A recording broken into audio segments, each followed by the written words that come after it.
Selamat malam.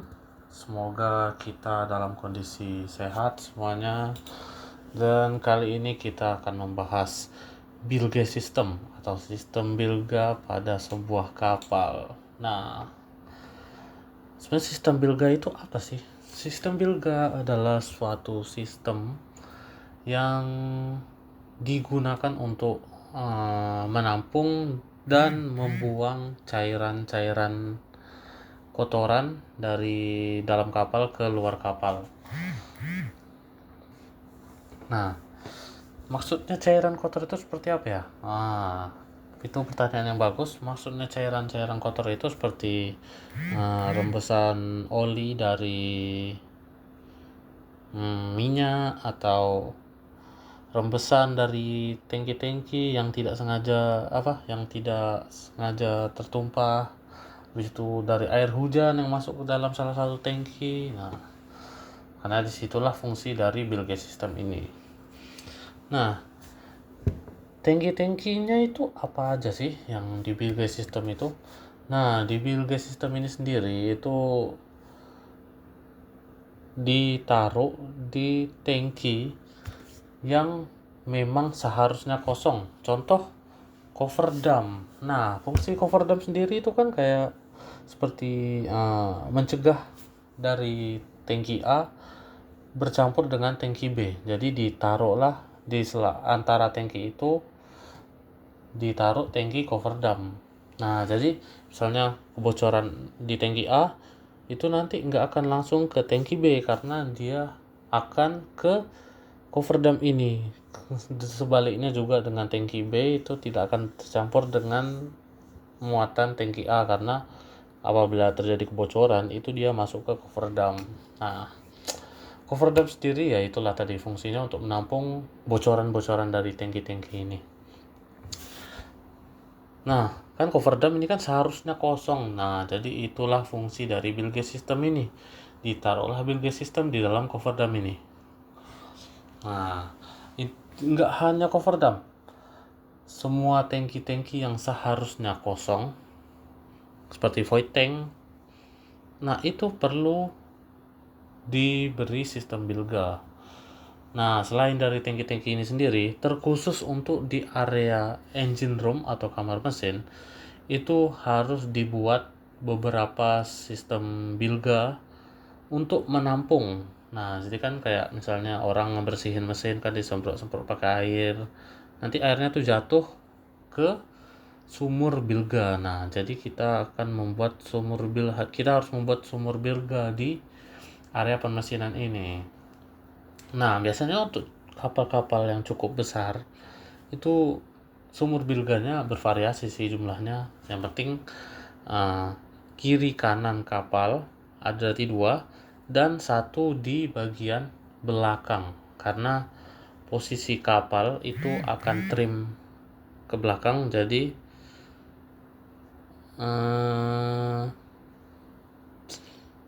harus dibuat sumurnya itu di bagian belakang karena nanti kan air itu ngalir ke belakang. Nah, begitu. Oke. Dari sistem bilga ini sendiri, nah ini ada beberapa nih seperti void tank, cover dam, void tank. Nah, void tank nih tangki-tangki kosong. Juga di belakangnya ada cover dam.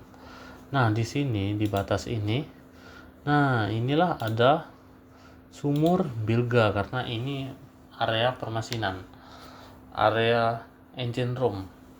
Ini ada bilge well, bahasa Inggrisnya bilge well atau sumur bilga.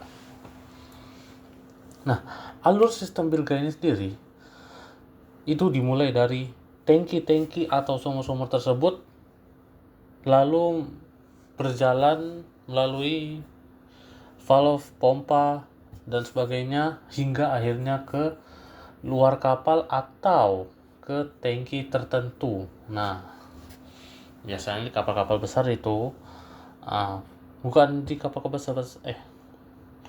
kapal-kapal besar aja sih, di kapal-kapal tugboat pasti ada tangki untuk menampung minyak kotor. Nah, minyak yang udah bercampur dengan air yang nanti akan dipisah oleh OWS. Nah, minyaknya itu akan ditampung di suatu tangki, baru ketika kapal ini berhenti di pelabuhan, baru dia akan menguras tangki tersebut. Nah, baru dibuang ke tempat yang seharusnya. Nah, oke, dari awal sendiri ini itu ada bell mode atau corong seperti yang kita bahas di video sebelumnya di tentang balas. Corong ya untuk menghisap ya. Baru selanjutnya ini ada swing check valve. Nah, kenapa digunakan swing check valve? Kenapa nggak valve-valve yang lain? Ada beberapa alasan. Yang pertama, swing check valve ini itu dia dapat beroperasi secara otomatis. Nah, itu yang paling utama. Karena tangki-tangki ini itu kan tangki-tangki yang seharusnya kosong, otomatis sangat jarang dibuka kecuali urgent. Nah, makanya dipilihlah swing check valve karena dia tidak perlu dioperasikan, tidak perlu putar-putar valve-nya karena dia otomatis.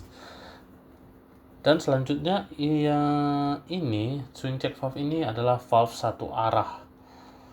Nah, dari sistem otomatis tadi bisa dibayangkan seperti ada katup. Apabila misalnya dia satu arah dari kiri ke kanan, nah dia itu bisa terbuka karena ada tekanan dari kiri menekan, jadi otomatis valve itu terbuka. Nah, terbuka baru alirannya ke kanan. Nah, kalau tekanannya berkurang, itu dia akan pelan-pelan menutup sampai kalau nggak ada tekanan lagi, itu otomatis valve-nya itu menutup dengan sendirinya. Jadi itulah kenapa dipilih swing check valve. Nah, baru setelah melalui swing check valve itu sebenarnya ini salah ya. Ini harusnya ini cuma satu arah aja.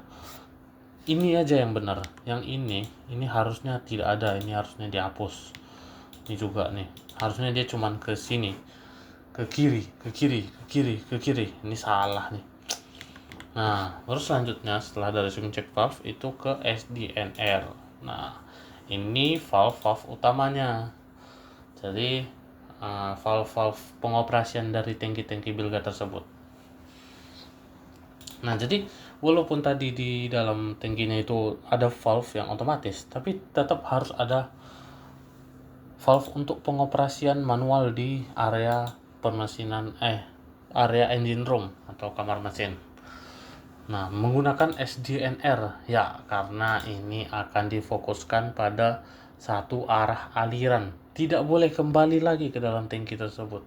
Karena kembali lagi yang pertama tadi, tangki tersebut harus kosong. Nah, makanya dipilih menggunakan SDNR, screw down no return. Nah, baru setelah dari screw down no return ini ke bilge manifold atau manifold utama bilga. Nah, jadi suatu pipa yang besar, pipa utamanya lah. Nah, baru melewati lagi valve SDNR kembali. Nah, sebenarnya di sistem bilga nih SDNR inilah yang paling penting. Karena sistem bilga ini kan dirancang untuk hanya bergerak ke satu arah, makanya itu digunakanlah valve SDNR. Nah, terus setelah SDNR melewati Y strainer atau saringan Y. Nah, ini sebenarnya sama dengan sistem balas kemarin yang di video sebelumnya, karena umumnya sistem bilga dan balas itu biasanya digabung di beberapa kapal, khususnya sih kapal-kapal kecil ya. Kalau untuk ukuran kapal-kapal besar itu pasti dipisah karena memang residu dari bilga ini di kapal-kapal besar kan juga cukup tinggi, jadi pasti direkomendasikan untuk menggunakan pompa terpisah.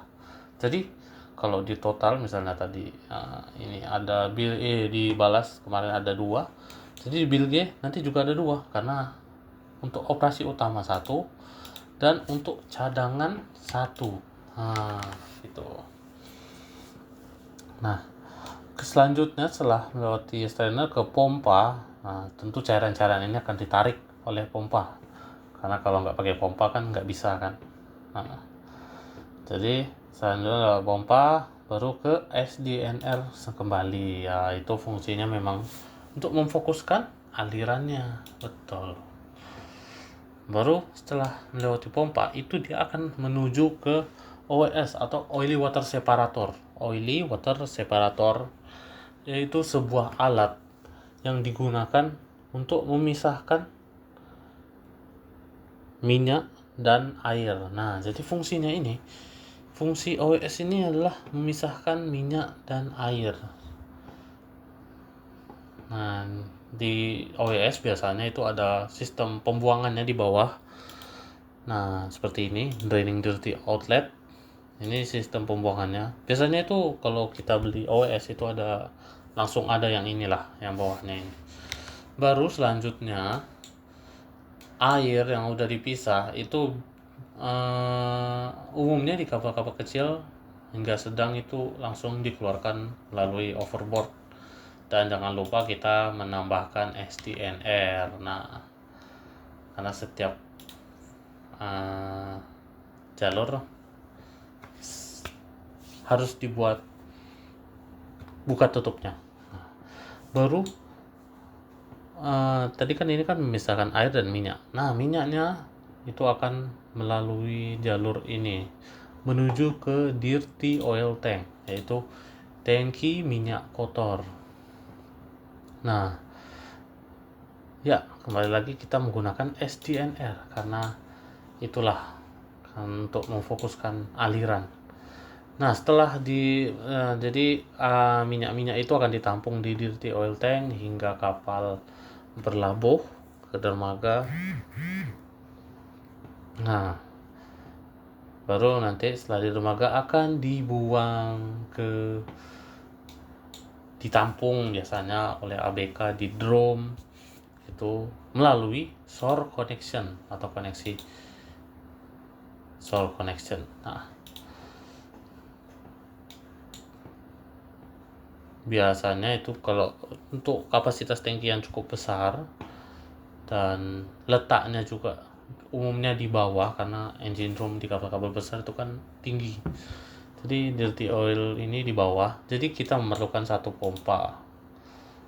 Nah, ini kalau bisa saja pakai hand pump tapi capek kalau tinggi seperti ini, jadi sebaiknya menggunakan pompa.